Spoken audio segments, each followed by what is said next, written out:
Bienvenidas y bienvenidos a su programa, ya lo dijo la Corte, en el cual analizamos los fallos emblemáticos, las sentencias más importantes del máximo Tribunal de la República.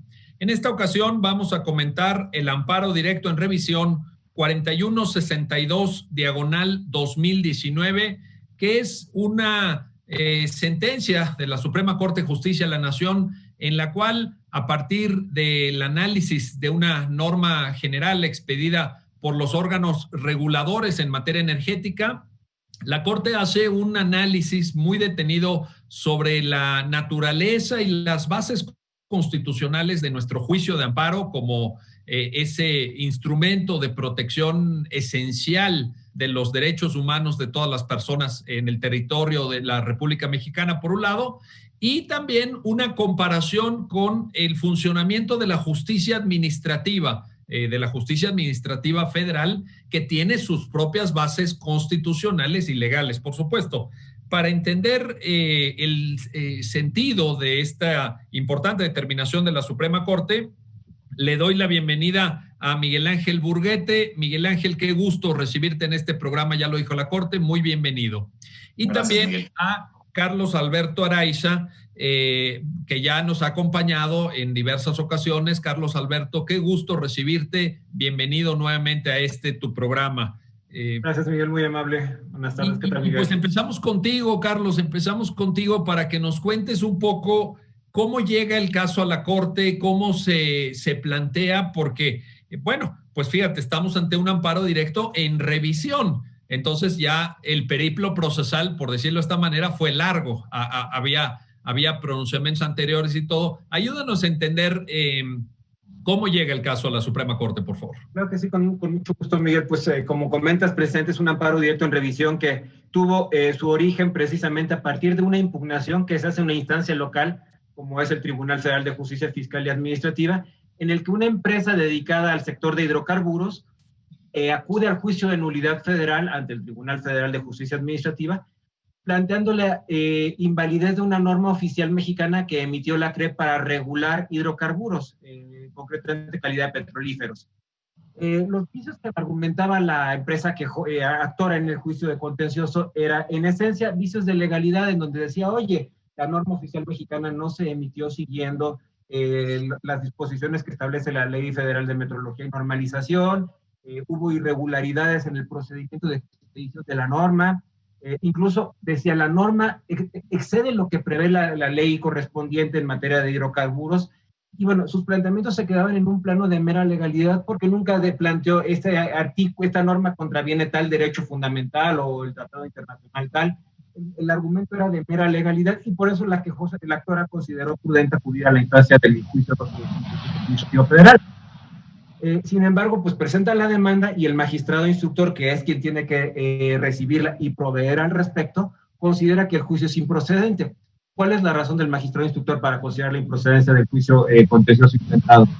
Que en términos del artículo 27 de la Ley de Órganos Reguladores Coordinados en Materia Energética, establece que en los actos, normas u omisiones emitidos por órganos coordinadores regulados, no procederá, sino únicamente el juicio de amparo indirecto.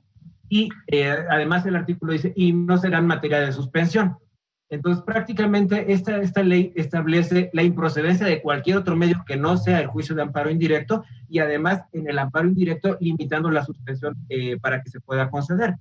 Esto incluso, bueno, cabe mencionar, ya había sido pronunciamiento en algún momento por la segunda sala, en cuanto a la regla de la suspensión, pero esto lo vamos a dejar al lado porque nos va a servir nada más como referencia más adelante para entender cuál fue una de las razones que tomó la segunda sala para resolver este amparo.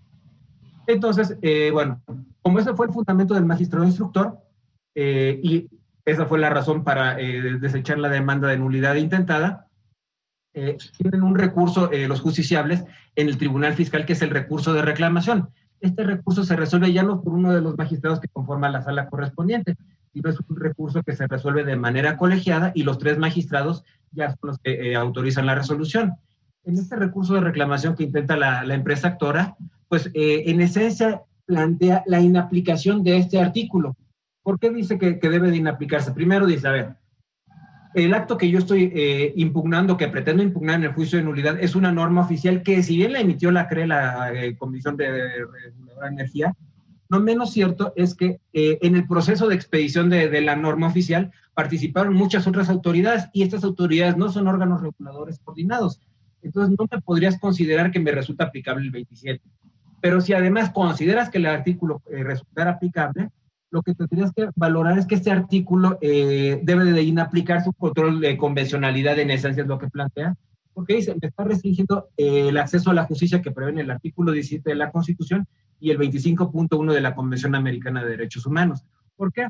Porque me impiden acudir a la instancia ordinaria, que es el juicio contencioso, y me obligan a acudir a la extraordinaria, que es la de amparo. En esencia, estos son los planteamientos que plantea en el recurso de reclamación. La sala resuelve de manera colegiada el recurso y lo declara infundado, y pues prácticamente con eso se agota la instancia del Tribunal Fiscal, y lo único que le queda al justiciable en este momento es acudir al amparo directo, porque lo que va a cuestionar es la sentencia que pone fin al juicio o procedimiento, y precisamente encuadra en el supuesto del artículo 170.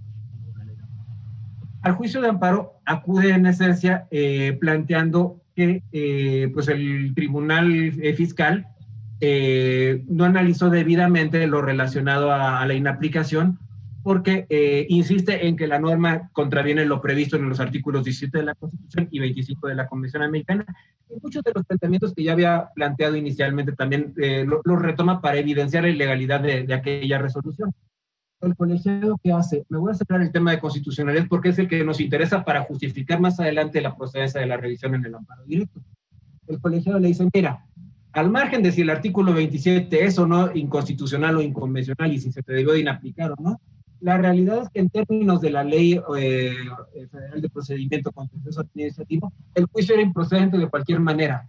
Es decir, me importa poco lo que diga el artículo 27 de la Ley de Órganos Reguladores Coordinados, yo encuentro otro fundamento para considerar que fue correcta la determinación de desechar la demanda. Y entonces declara inoperantes los agravios, los conceptos de violación, y prácticamente con eso, en una situación normal, quedaría muerto el asunto. Pero también en el amparo directo está la posibilidad de que una sentencia de amparo directo pueda ser revisable excepcionalmente por la Suprema Corte. Requiere de ciertos supuestos, no es en automático que todas las sentencias de amparo directo se podrán revisar, pero esta intenta un recurso de revisión en la Corte, y de entrada el recurso se desecha por el presidente, pero en contra del desechamiento cabe un recurso que resuelve cualquiera de las dos salas, que es el recurso de reclamación ante la Suprema Corte. Y el recurso de reclamación la segunda sala considera fundado y ya se ordena admitir el asunto. Nos encaminamos ya ahora sí a la revisión del amparo directo. En el amparo directo, en esencia, lo que nos plantea el quejoso es, oye, lo que dijo el colegiado al momento de que me utilizó otro fundamento para darme la misma dosis de confirmar el desechamiento, es incorrecto porque me varió la litis. Yo venía por el artículo 27 de la Ley de Órganos Reguladores Coordinados, y ahora mi litis es un artículo que me aplicó el tribunal colegiado para decirme que no tengo la razón. Me cambió totalmente el planteamiento, y además el artículo que sí me aplicó el tribunal fiscal es el artículo que tiene vicios de inconstitucionalidad, que precisamente esos vicios son los que eventualmente justificaron en la reclamación que resolvió la Corte en la segunda sala, el amparo directo en revisión se consideraba procedente y que pudiéramos llegar al punto precisamente de analizar esta cuestión. Perfecto, muchísimas gracias, Carlos. Oye, le quiero preguntar ahora a Miguel Ángel, esto que digamos, para regresar un poquito al origen de esta secuencia procesal que Carlos nos menciona, se trata de una serie de órganos que quizá no todas las personas que estén viendo el programa conozcan o sepan su naturaleza. Esto tiene su origen en aquella pues reforma constitucional llamada en materia energética, ¿verdad, Miguel Ángel? ¿Nos puedes referir cuál es la naturaleza de estos órganos, cuáles son estos órganos reguladores coordinados en materia energética, etcétera, para entender bien cuál fue el origen del acto que se estaba planteando ante la jurisdicción contencioso administrativa y que luego a través de esta secuencia procesal que ya Carlos nos platicó llega al conocimiento de la segunda sala de la Suprema Corte, por favor? Claro, gracias. Yo escucho un poquito bajo, entonces no sé si me escuchan bien. Bueno, la realidad es que con la reforma energética ya existían estos órganos, estaban regulados, pero no se encontraban regulados en la Constitución. En realidad existían, pero no tenían una regulación específica.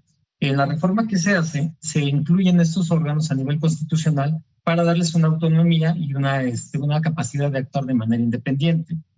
Con esto se les incluye, pero a diferencia de algunos otros órganos, no se les dota de esa facultad para que puedan ser actos recurribles en el amparo de manera directa, sino que esto se incluye ya en un reglamento. Entonces, este tipo de órganos lo que pretenden hacer o lograr en un momento dado es establecer las normas oficiales con las cuales se van a operar o se van a calificar o regular la calidad tanto de los hidrocarburos, etcétera. Entonces, esa sería realmente la función de estos órganos que en la reforma que mencionas se agregaron a nivel constitucional. Ahora, estamos hablando en particular de dos de estos órganos, ¿verdad? Que son los que la propia ley determina como órganos, digamos, en esta materia, la Comisión Reguladora de Energía por un lado y la Comisión Nacional de Hidrocarburos por otro, ¿es cierto? Sí, así es. Muy bien. Oye, también en la sentencia, a mí lo que me pareció extraordinario, me gustó mucho en la sentencia, Miguel Ángel, es que el ministro Javier Lainez y bueno, la segunda sala, que es finalmente quien conoce del asunto, hace una caracterización extraordinariamente pedagógica de lo que es nuestro juicio de amparo. O sea, yo estaba leyendo la sentencia y me imaginaba a un alumno, digamos, alguien que estudia la carrera de Derecho, leyéndola y sacando enormes provecho, casi un manual del juicio de amparo extraordinariamente explicado. ¿Por qué no nos ayudas a entender esta parte de la sentencia, Miguel Ángel? Así es, Miguel. La estructura de la sentencia se basa en 6 puntos eje. Estos 6 puntos se dividen. Primero, establece las consideraciones generales del juicio de amparo, es decir, la naturaleza del juicio de amparo, si este se considera un medio extraordinario de defensa y por qué no es un recurso. Posteriormente, hace una referencia de por qué la Constitución es el fundamento y la fuente del amparo, ¿sí? ¿Por qué se anida ahí este medio extraordinario de defensa? ¿Y qué es lo que busca proteger? Porque no puede ser considerado un recurso adicional, no puede ser una instancia adicional. Después, en un tercer punto, de manera muy didáctica, la sentencia se ocupa del juicio contencioso administrativo federal y lo hace a partir de su ubicación dentro de la Constitución. ¿Sí? A partir de ahí hace un desglose de por qué es un recurso que sí se encuentra regulado por la propia Constitución, pero que obviamente se encarga de cuestiones de legalidad, no de constitucionalidad. Así sigue con un análisis del fundamento de este tipo de órganos reguladores coordinadores en materia energética, que creo que lo desarrolla de una manera muy clara el proyecto. Y después se entra a hacer una diferencia entre medios ordinarios de defensa y medios extraordinarios de defensa. Esto para concluir si el artículo 27 de la Ley de los Órganos Reguladores Coordinadores en materia energética resulta constitucional o no. Esto para arribar a la conclusión que más adelante vamos a abordar. Muy bien. Sí, entonces yo creo que sí se aborda de una manera muy didáctica cada uno de los pasos del juicio de amparo.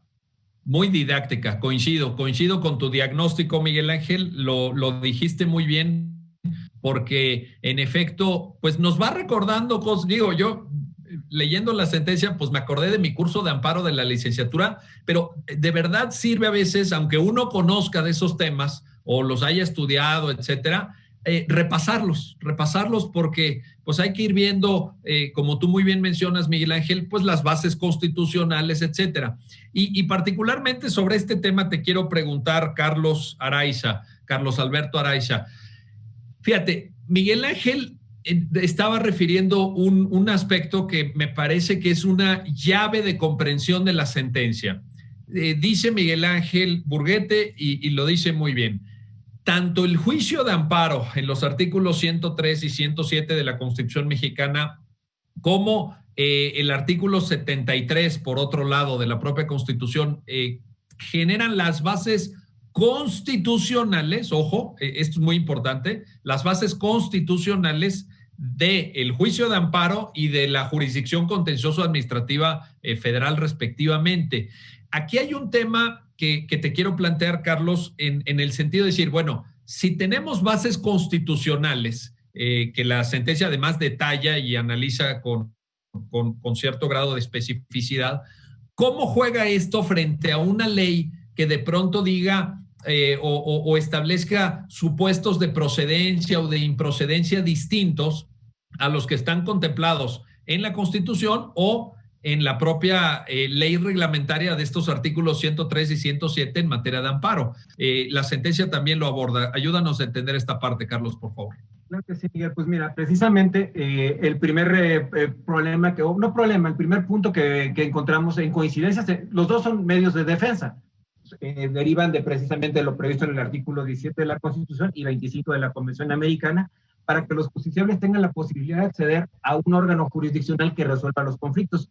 Pero no quiere decir que son medios de defensa idénticos, porque si no, no tendría ningún sentido tener un juicio de amparo y un juicio contencioso que pues, van a llevarte exactamente al mismo resultado. Ya nada más prácticamente sería elegir quién quieres que conozca, un tribunal fiscal o un juez de distrito. La realidad es que el juicio de amparo, su regulación constitucional está hecha y la naturaleza del mismo juicio, de hecho, es esta misma. Es un medio de control de la Constitución, es para asegurarnos a nosotros como gobernados que el juicio de amparo va a ser una garantía de que todas las demás disposiciones que prevé la Constitución y las leyes que de ella emanan se van a cumplir. El juicio contencioso, aunque está igualmente previsto en la Constitución, su naturaleza es totalmente otra. Su naturaleza es la de que el particular tenga un medio de defensa para objetar o impugnar los actos que emite la Administración Pública Federal única y exclusivamente. Ha habido algunas extensiones con algunas variantes de la Administración Pública Federal. No estaba, por ejemplo, en algún momento previsto en la Ley de Justicia, en la Ley de Procedimiento Contencioso Administrativo, resoluciones en materia de pensiones por parte del ISSSTE o las resoluciones de los militares. Y bueno, esto por criterios de la Suprema Corte ha ido evolucionando, ahora están en ley, pero al final del día la idea siempre ha sido que el Tribunal Fiscal, la Justicia Contencioso Administrativa a nivel federal, sea para impugnar actos de la Administración Pública Federal que regula el artículo 90 constitucional. Entonces, el juicio de amparo es mucho más amplio que esto. El juicio de amparo no nada más son contratos de la Administración Pública Federal, sí es cierto, en materia administrativa son quienes tienen más de carácter de autoridad responsable, pero también hay amparo judicial contra resoluciones de jueces de instancias locales, jueces municipales, jueces federales cuando están resolviendo aspectos de legalidad. En materia laboral, el juicio de amparo tiene un espectro mucho más amplio que el juicio contencioso administrativo no tiene. Entonces, esta es una de las grandes diferencias que vamos a encontrar de entrada entre los dos juicios. Los dos juicios tienen una posibilidad de que el justiciable solicite la suspensión del acto que está impugnando. Y entonces parece que otra vez una coincidencia adicional en los dos juicios, pero no es exactamente igual. ¿Por qué? Porque son reglas, requisitos diferentes, procedimientos diferentes. El juicio de amparo se compone de dos instancias, el juicio de amparo indirecto al menos. El directo pues tendrá algunas excepciones ahí con las reglas, pero la justicia contenciosa administrativa, en cambio, es al menos la federal, se compone de una sola instancia. O me resuelve la sala ordinaria del Tribunal Fiscal o me resuelve la sala superior, según si el asunto se adecua a los supuestos de procedencia para que conozca la sala superior. Pero es una sola instancia. Oye, en este sentido, Miguel Ángel, te quiero preguntar, porque la sentencia lo aborda y para efecto de las personas que están viendo el programa seguramente será de su interés. Digamos, en esta distinción que Carlos está planteando entre juicio de amparo y jurisdicción contenciosa administrativa federal, creo que una de las claves, déjame ponerlo en estos términos muy coloquiales, una llavecita, pues, por decirlo de esta manera, para entender bien esa diferencia es el principio de definitividad. Ese principio de definitividad que caracteriza al amparo como un medio de defensa. Carlos nos dijo, bueno, es que los dos son medios de defensa, efectivamente los dos son medios de defensa, pero en el caso del juicio de amparo, gracias a la definitividad podríamos caracterizarlo como un medio de defensa extraordinario. Ayúdanos a entender este principio de definitividad, Miguel Ángel, por favor. Claro, Miguel. El principio de definitividad es uno de los clásicos o de las bases del juicio de amparo, y esto obedece a que para darle ese carácter extraordinario de medio de defensa, se tienen que agotar todos los recursos que establecen las leyes a nivel interno.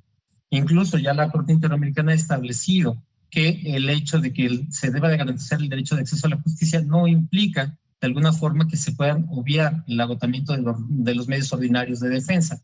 Y esto tiene una razón de ser. Finalmente, si las normas si las leyes y los reglamentos prevén en sus disposiciones algún tipo de recurso por el cual se pueda revocar, modificar, nullificar el acto, es necesario que este se deba de agotar en forma previa. ¿Por qué? Porque el juicio de amparo se encarga de la protección de derechos fundamentales reconocidos tanto en la Constitución como en los tratados internacionales, y no se puede necesariamente entrar a aspectos de legalidad, sino a través de la violación de este tipo de derechos. En cambio, en los medios ordinarios de defensa sí se puede abordar la legalidad, que sería fundamentación, motivación, fallas en el proceso de creación de alguna norma, como en este caso se reclamaba, que no se cumplió con el procedimiento establecido, etcétera. Entonces, el principio de definitividad es eso que garantiza, o digamos, depura un poco el acceso al juicio de amparo a partir de los recursos ya existentes en la norma. Sí, hay casos de excepciones que establece la propia Constitución, que establece la ley de amparo, y a nivel jurisprudencial se han establecido, y estos no sé si quieres que los abordamos de una vez o esperamos un momento.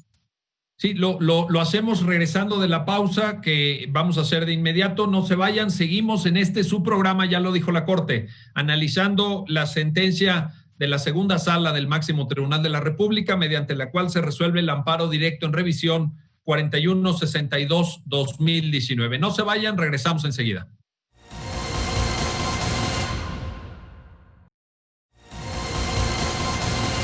Ya estamos de vuelta, ya estamos de regreso en su programa, ya lo dijo la Corte, para seguir comentando y analizando con nuestros invitados Carlos Alberto Araiza, Miguel Ángel Burguete, esta sentencia de la segunda sala recaída en el amparo directo en revisión 4162-2019, que nos permite entender la configuración constitucional y legal del juicio de amparo por un lado, y también la configuración igualmente de base constitucional y legal de la jurisdicción contenciosa administrativa federal. Carlos, nos estaba platicando Miguel Ángel de un tema importantísimo para comprender el juicio de amparo, pero también en el marco de esta sentencia específicamente. Nos decía Miguel Ángel que una de las claves de comprensión de lo que es el juicio de amparo está en ese principio de definitividad. Ya Miguel Ángel nos lo explicaba de una manera muy clara, muy sencilla, muy comprensible, y al final decía, bueno, pero este principio de definitividad tiene excepciones. ¿Por qué no nos ayudas a entender estas excepciones que también están en la sentencia y que resultan importantes para saber cuándo acudir al juicio de amparo de manera directa, por excepción del principio de definitividad, o cuándo acudir a un medio ordinario de defensa planteando temas de legalidad, como ya lo dijo Miguel Ángel Burguete? ¿Qué nos puedes comentar al respecto, Carlos? Claro que sí, Miguel. Pues mira, como decía Miguel, las excepciones se catalogan teóricamente de tres tipos: las constitucionales, las legales y las jurisprudenciales. Esto según la fuente de donde derivan. Nos vamos a centrar, yo creo, más en las constitucionales y las legales, porque las jurisprudenciales son casos muy particulares. Las constitucionales, en esencia, están previstas en el artículo 107 de la Constitución, y como decía Miguel, pues, el principio de definitividad implica que para poder acudir yo al amparo, en esencia, tengo que haber agotado las instancias previas ordinarias que pueden modificar el acto. Entonces, una de estas excepciones es que precisamente no exista un medio de defensa en contra de un medio de defensa ordinario que yo pueda promover. Entonces, al no tener un medio de defensa, el juicio de amparo se vuelve en automático mi medio de defensa. Otra es que el medio de defensa está previsto en un reglamento. Si está previsto en un reglamento y no en una ley, pues entonces yo no estoy obligado a verificar el reglamento para promover el juicio de amparo, sino que lo que puedo hacer es precisamente evitarme ese recurso que está en el reglamento y acudir directamente al juicio de amparo diciendo que se actualiza una excepción. Otra de las excepciones es cuando para la suspensión del acto reclamado se exigen mayores requisitos que los que prevé la ley de amparo para obtener la suspensión. En ese supuesto también podré irme al juicio de amparo de manera automática. Uno de los más interesantes, que incluso justifica la existencia del amparo contra leyes, que pues dirían los doctrinarios clásicos, es la fuente, la forma del amparo más interesante que encontramos, es cuando vamos a plantear la inconstitucionalidad de una norma. Cuando vamos a plantear la inconstitucionalidad de una norma, no tengo que irme a la instancia local. ¿Por qué? Porque el control concentrado de constitucionalidad le corresponde única y exclusivamente a ciertos órganos del Poder Judicial de la Federación. pues yo no puedo ir con el juez de lo familiar o el juez penal que está llevando mi asunto de alimentos o el delito por el que me está procesando, pidiéndole que declare inconstitucional una norma, porque jamás lo va a poder hacer. Con el nuevo sistema y la implementación de control de convencionalidad, en el mejor de los escenarios podrá decir la norma no se aplica al caso concreto, pero jamás va a poder decir que la norma es inconstitucional, porque eso te toca a un juez de distrito, y en ese supuesto yo voy a poder evitarme esos medios de defensa, apelaciones o recursos que establezcan las leyes locales, para acudir precisamente con un juez de distrito y saltarme esos medios locales.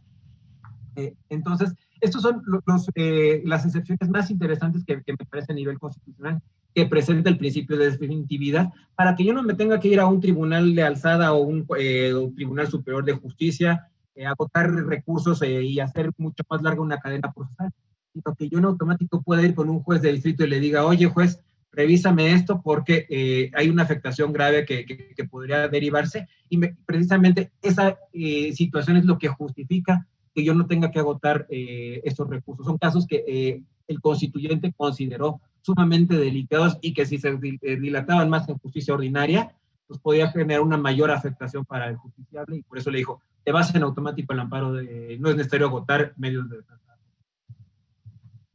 Correcto, muchas gracias. Oye, en este sentido te quiero preguntar, Miguel Ángel Burguete, la sentencia hace un desarrollo muy amplio, creo yo también muy pedagógico, del alcance de la jurisdicción contencioso administrativa federal.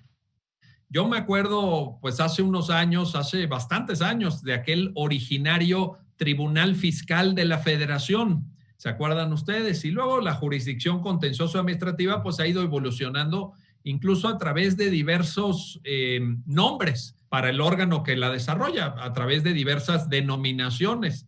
Ha ido cambiando en diferentes oportunidades.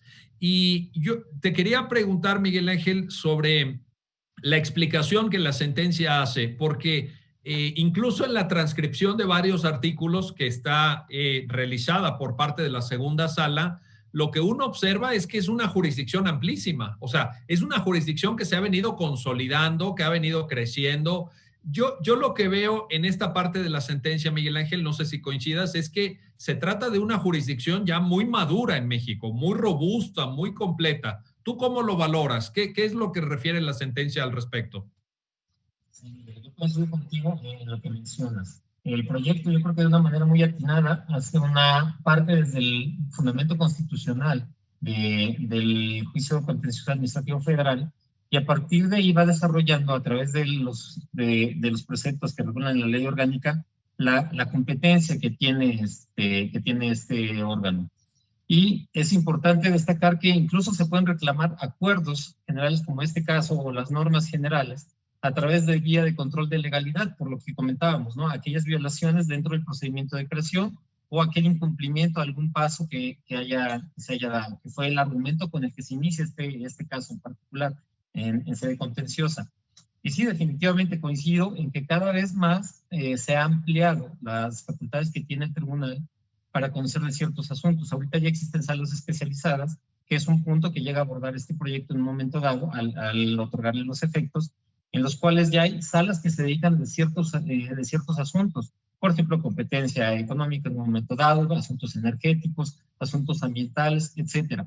Sí, definitivo coincido contigo en que es una legislación ya muy robusta y que tiene unas facultades que, pues bueno, es creo que muy válido que todos los asuntos o los casos de naturaleza administrativa puedan ser analizados por una vía contenciosa ordinaria antes de llegar al juicio de amparo, salvo las excepciones que ya ha establecido la Constitución, ¿no? Que ya lo comentábamos hace un momento.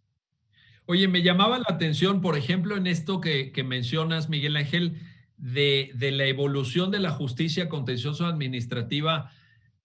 Me acuerdo de, como les decía, leyendo la sentencia, la verdad es que vino a mi memoria muchas de las cosas que nos explicaban en la carrera, en la licenciatura, y me acordaba del primer curso de Derecho Administrativo.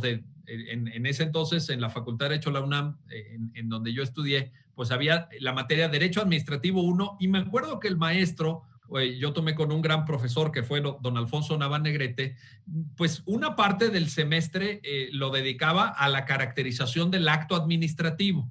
O sea, ¿qué es un acto administrativo? Pero la sentencia cita, y la verdad es que esto es extraordinario, me pareció sumamente atinado por parte de la segunda sala, el artículo 3 de la Ley Federal de Procedimiento Administrativo, en donde dice, los elementos y requisitos del acto administrativo son estos. Casi, de nuevo, como decíamos hace un rato, un manual, antes decía yo del juicio de amparo, ahora de derecho administrativo. Qué interesante tener esta caracterización también en la sentencia, ¿no te parece, Miguel Ángel? Sí, por supuesto. Como decíamos, es una sentencia muy didáctica en la cual yo creo que lo que pretendió la sala fue que el gobernado entendiera perfectamente cuál era la naturaleza de los actos administrativos para a partir de ahí establecer si estos son impugnables y a través de qué medios serían impugnables. Y hacer el desglose de por qué en el caso concreto el acto que se estaría reclamando entraría dentro de los supuestos de un acto administrativo para poder ser recurrido en una instancia ordinaria. Ahora, en esto, a ver, Carlos, ayúdanos a entender esta parte.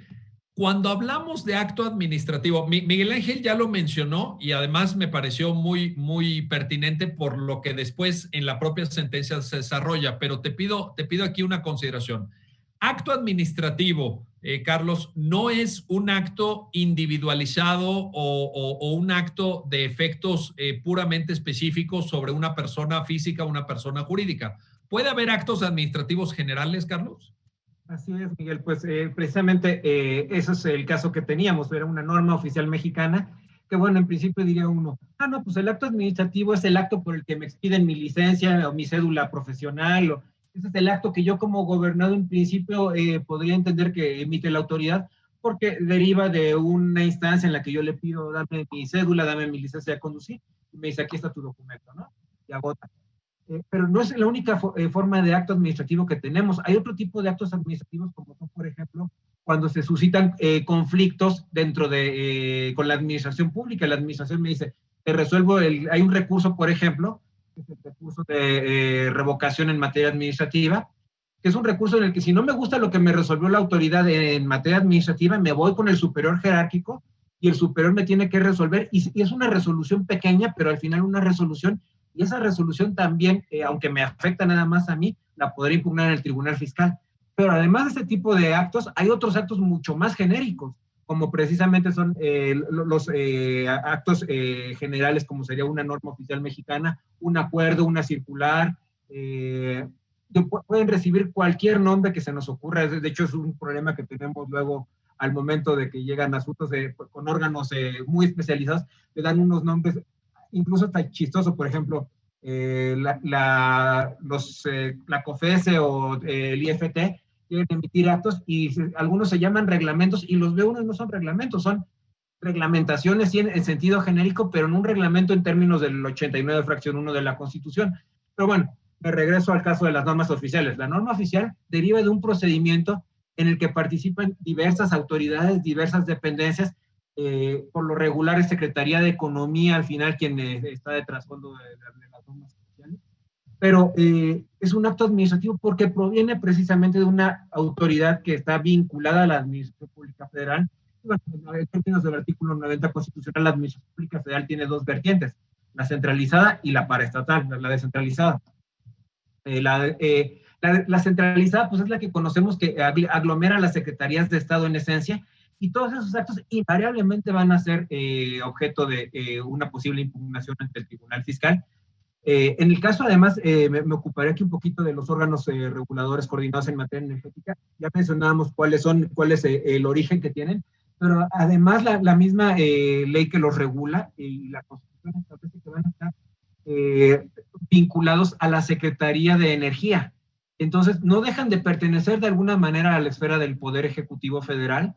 Y con lo que tú comentabas también respecto del artículo 3 de la Ley Federal de Procedimiento Administrativo, esta ley, es sumamente interesante el caso de esta ley, porque esta ley se emite por ahí de 2000, 2001, si mal no recuerdo, y es una ley que se emite con la idea de unificar todos los actos administrativos que se emitían, porque ¿qué era lo que pasaba? Tú ibas a Dirección de Profesiones en la SEP, y era un trámite y un recurso y un montón de cosas muy particulares para allá. Pero ibas a Secretaría de Turismo a solicitar un permiso y era otro y un recurso diferente. Esta ley se emite para unificar todo esto, que los actos tengan en esencia los mismos requisitos, se dividen entre requisitos de invalidez y de anulabilidad. Unos tienen un efecto, otros otro. La falta de ellos generan precisamente la invalidez o la anulabilidad del acto. Y bueno, todo esto se hizo precisamente con la idea de que quedara comprendido el acto administrativo de forma genérica en uno mismo. ¿Qué sucede? Pues tenemos precisamente las normas oficiales, que no podemos decir que una norma oficial porque la emite la Profeco o una norma porque la emite alguna otra dependencia, van a ser en esencia diferentes. El procedimiento es sustancialmente el mismo, la materia que regulan seguramente va a ser diferente, pero el procedimiento es el mismo. Y estas normas, como mencionaba Miguel Ángel, precisamente en términos de las leyes que le resultan aplicables al Tribunal Fiscal de la Ley de Procedimiento Contencioso Administrativo, estas normas pueden ser impugnables ante el tribunal con la única condición de que sean normas distintas a un reglamento, porque si es un reglamento, entonces estaríamos en un problema de constitucionalidad que tendría que analizar un juez de distrito a través de un amparo.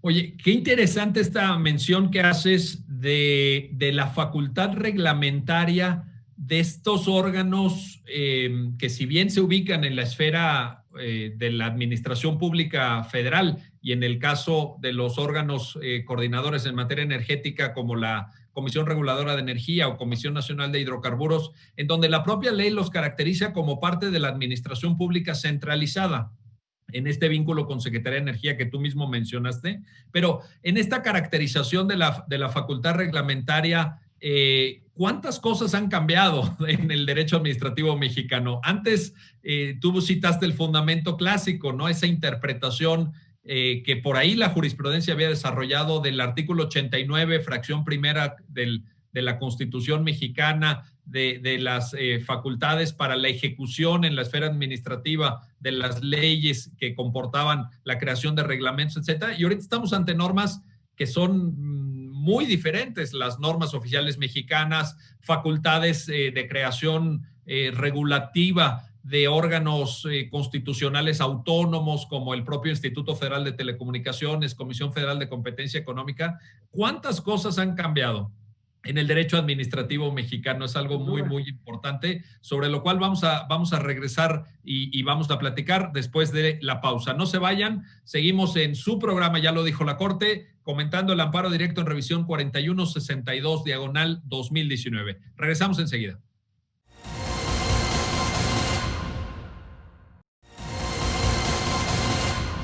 Ya estamos de vuelta, ya estamos de regreso en su programa, ya lo dijo la Corte. Seguimos analizando el amparo directo en revisión 4162/2019 con nuestros invitados Carlos Alberto Araiza, Miguel Ángel Burguete. Y te quiero preguntar, Miguel Ángel, hay un aspecto en la sentencia en donde parece haber una diferencia de fondo entre lo que resuelven al principio de este largo procedimiento en diversos momentos los órganos de la jurisdicción contenciosa administrativa federal y lo que resuelve la Corte sobre, digamos, esta posible inconstitucionalidad o inconvencionalidad del artículo 27 de la Ley de Órganos Reguladores y Coordinados en Materia Energética, porque estaría limitando el acceso a la justicia. Hay ahí un debate, pero no hay una unanimidad, digamos. Hay diversos puntos de vista. Afortunadamente, la segunda sala pues nos ofrece el criterio rector, el criterio que va a ser la guía aquí, pero te quiero pedir que nos ayudes a entender esta parte de la sentencia. ¿Cómo está la discusión en ese aspecto, Miguel Ángel? Claro que sí, Miguel. En cuanto al tema central, radica en la inaplicación, que es lo que pide realmente el quejoso en un momento dado, del artículo 27 de la Ley de Órganos Reguladores y Coordinadores en materia energética. Aquí el tema es que creo que los órganos de jurisdicción ordinaria no se ocupan de este tema y más bien le dan la vuelta para no pronunciarse respecto a la inaplicación o no. Estos órganos dicen, bueno, el artículo establece que se deberá de impugnar en amparo indirecto este tipo de regulaciones. El tribunal colegiado, cuando ya llega el amparo directo, también no aborda el análisis de constitucionalidad que se plantea en un momento dado, porque se está planteando que este artículo es contrario al artículo 17 de la Constitución y 8 y 25 de la Convención Interamericana, en el sentido de que no garantizan el acceso a los medios ordinarios de defensa. ¿sí? Entonces el tribunal colegiado dice, independientemente de tu argumento, no lo voy a abordar porque la competencia está, porque el órgano de inicio, perdón, el órgano original, no es competente en términos del artículo 8º. Esto quiere decir que la sala ante la que se planteó no tenía competencia. Y es ahí donde omite hacer el análisis porque dice, bueno, si dentro del estudio de este artículo, pues en nada variaría el resultado de la incompetencia que yo estoy planteando. Esto es lo que aborda la sala al momento de primero el recurso ahí se me fue el nombre, perdón, de la reconsideración. Sí, de reclamación. El nombre, perdóname.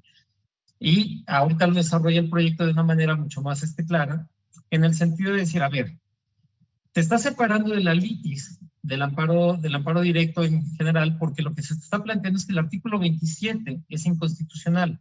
Y lo que hizo el tribunal colegiado es abordar un diverso concepto, un diverso artículo, omitiendo el análisis, que es lo que le da la procedencia a la revisión en el amparo directo, al final. Y esto es lo que se analiza porque ya la sala, al abordar el estudio del artículo 27, determina que contrario, por ejemplo, a revelaciones en materia de telecomunicaciones y competencia económica, que está expresamente contenida en la Constitución, su impugnación a través del juicio de amparo, en materia de energía no está en la Constitución establecido y por lo tanto un reglamento no podría establecer la procedencia o no del juicio de amparo porque es la Constitución o la ley de amparo la que puede establecer esta procedencia, no un reglamento. ¿Sí? Más o menos ese sería el argumento. Muy bien. Oye, aquí hay varias cosas. Aquí, híjole, este comentario de Miguel Ángel Burguete, qué importante, qué interesante, porque por un lado, en esta última parte del comentario, lo que nosotros observamos, Carlos Alberto Araiza, es que la segunda sala hace una especie de reserva de regulación de la procedencia del amparo por tipo de fuente.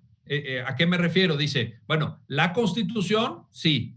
La ley de amparo, sí, pero no, como muy bien dice Miguel Ángel, no otro tipo de normas. Por ejemplo, esta propia ley de órganos coordinadores en materia energética o, por supuesto, reglamentos, como también lo apuntaba Miguel Ángel, etcétera, por un lado. Y por otra parte, entonces te quiero preguntar este primer aspecto, pero además déjame añadir otro elemento que me parece muy interesante en la sentencia, que yo creo que se va a proyectar a casos futuros, incluso por casos por venir, que es si un órgano de la jurisdicción contencioso administrativa también participa de estas facultades de control de constitucionalidad y convencionalidad, porque esto me estaba, ahorita que estaba escuchando a Miguel Ángel, pues me retrotrajo también a la discusión de la Corte. ¿Te acuerdas, Carlos, en el caso Radilla, en ese expediente varios 912 diagonal 2010 del ministro Cosío, en el modelo que la Corte ha venido diseñando en diversos pronunciamientos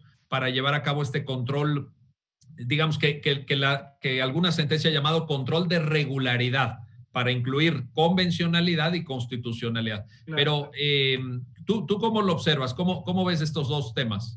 Bueno, pues mira, en el primer aspecto, bueno, es totalmente cierto. La razón que se dice es, no se usa la palabra de reserva de materia, porque la razón que concluye la Corte en realidad es violación al principio de supremacía constitucional. Pero la reserva de materia, yo mencionaba cuando narré los antecedentes del caso, y ya la segunda sala se había ocupado previamente del mismo artículo 27 de la Ley de Órganos Coordinadores Regulados en Materia Energética, pero por lo que hacía la prohibición de que en el amparo indirecto se obtuviera la suspensión. En las ejecutorias de las que derivó la jurisprudencia que al día existe, que la conclusión a la que arribó la sala es que ese artículo era inconstitucional por lo que hacía a la prohibición de obtener la suspensión en materia energética, en términos de lo previsto en la propia norma, era precisamente la reserva de materia. ¿Por qué? Porque el artículo 107, a partir de las reformas que ha tenido de la Constitución, estableció que tenía que ser la ley reglamentaria, y eso es bien importante para aquella ejecutoria, porque anteriormente decía, conforme la suspensión se aprobará en los términos que establezca la ley. No establecía cuál ley. Podríamos entender la ley de amparo, pero también podría ser cualquier otra ley, y entonces generaba mucha incertidumbre. El constituyente, a través de las reformas de la Constitución, reformó esa partecita de la Constitución en el artículo 107 y le agregó la ley reglamentaria. Entonces, cuando llega ese primer asunto a la Suprema Corte sobre este artículo, la segunda sala dice, esto es inconstitucional. ¿Por qué? Porque dice la ley reglamentaria, y ahora sí no hay de otra que la ley de amparo. Entonces, sí establece, y ahí se habló de este principio de reserva de materia, para definir que el juicio de amparo única y exclusivamente puede estar regulado a través de lo que prevé la Constitución por un lado, o en su caso de lo que prevé su ley reglamentaria, pero jamás lo que se establece en un ordenamiento distinto a estos dos. En el mejor de los escenarios, por extensión, lo que se determine mediante jurisprudencia, pero no puede, sería darle competencia al Congreso de la Unión para legislar, cuando no legislan amparo, mediante otras leyes, como fue precisamente el caso cuando hizo la reforma, bueno, emitió la ley de órganos coordinadores regulados y metió ese artículo 27 prohibiendo la procedencia del juicio contencioso. Y precisamente esa es una de las razones que te decía, no lo toma la sala como el argumento toral, porque se considera que en esencia se violó el 103, el 107, el 133 de la Constitución, y entonces dicen, es supremacía constitucional porque esas son disposiciones de carácter constitucional. Entonces, no tengo que voltear ya a ver ni siquiera si está en otra ley, sino que de plano hubo una restricción a todo lo que establece la Constitución, y la Constitución que establecían en materia de procedencia. Entonces, es un criterio amplio en el que, a ver, si tú cumples todos estos requisitos que prevé en particular el artículo 107, seguramente tu juicio de amparo va a ser procedente. Y ahora, con relación a la segunda parte, la del control de regularidad, como mencionabas, bueno, es sumamente interesante la problemática que se genera, porque en la justicia contenciosa administrativa ya esto obligó también a que la segunda sala emitiera un pronunciamiento al respecto de su momento. ¿Qué era lo que sucedía? Llegaban los justiciables a la justicia contenciosa administrativa, al Tribunal Fiscal, y planteaban la inconvencionalidad de alguna norma y por tanto la inaplicación que solicitaban. Muchas veces el Tribunal Fiscal, pues la falta de pericia en estos temas por la novedad que se presentó a partir de la reforma constitucional de 2011, no decía nada, y entonces se iban al amparo directo diciendo, oye, me omitieron el tema de convencionalidad. Obviamente cuando llega esto a la Suprema Corte dice, a ver, un momento, dijimos que todas las autoridades están obligadas, y eso no te exime a ti, Tribunal Fiscal. Ahora, la cosa es que tiene que haber un principio de agravio. ¿Por qué? Porque en la justicia contenciosa administrativa se rige bajo esa regla.